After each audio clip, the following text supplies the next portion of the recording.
In the wake of colonialism, war, and global capitalism, many Muslim societies have struggled between the notion of modern state and legal and moral traditions of Islam that used to define it for centuries. But what if this reconciliation is not merely difficult but impossible? This is the provocative claim of Wael B. Hallaq in The Impossible State: Islam, Politics and Modernity's Moral Predicament.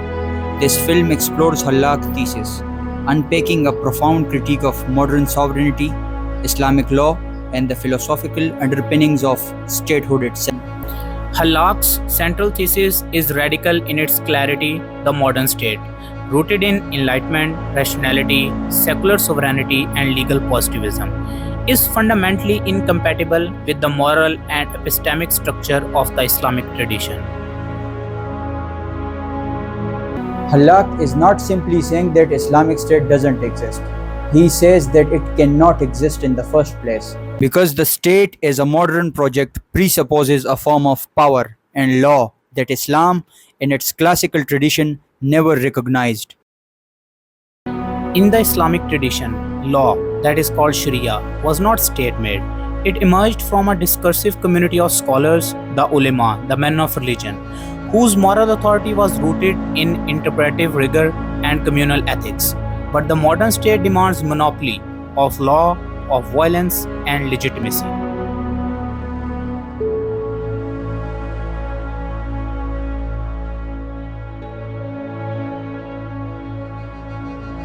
In pre-modern Islam, governance was embedded in a moral ontology. Law was not an instrument of the ruler, it was an ethical science rooted in divine revelation and moral reasoning. The ulama, not kings, produced law, interpreted norms, and resolved disputes. The state had no legislative function.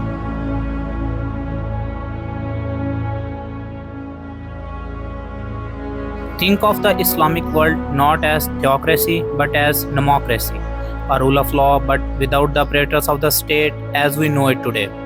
This decentralized, interpretive legal system cultivated ethical responsibility.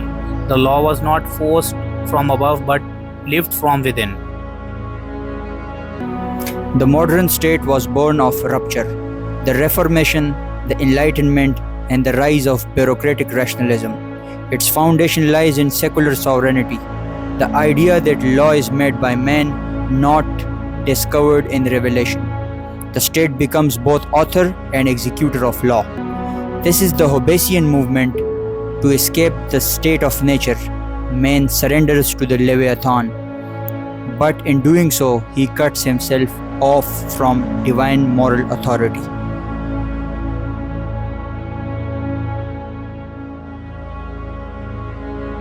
Hallaq contends this paradigm, centralized, codified, and self-referential, as it erodes the moral foundation of Islamic governance.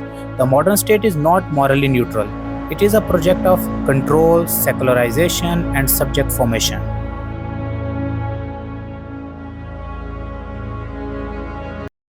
From Iran to Pakistan, from Saudi Arabia to Sudan, numerous governments claim to be Islamic, but Hallaq argues that they are Islamic only in rhetoric.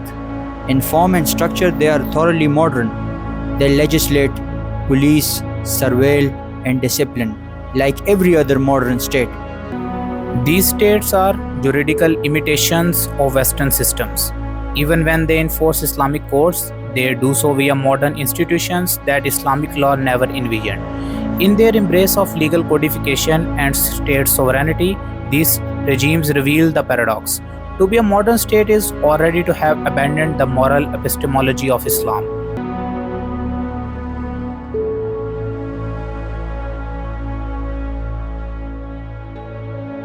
Hallaq warns about the dilemma that the modern Muslim societies doesn't suffer from the lack of law, but it suffers from the lack of moral and ethics. The modern legal system demands obedience instead of reflection. It focuses on creating subjects rather than creating moral agents. The Prophet's mission was to cultivate taqwa, God consciousness. The modern state cultivates fear, compliance, and surveillance. These are not compatible. For Hallaq, The tragedy of the modern Islamic State is not its failure to implement Sharia law, but its success in transforming Sharia into a bureaucratic tool of the modern order.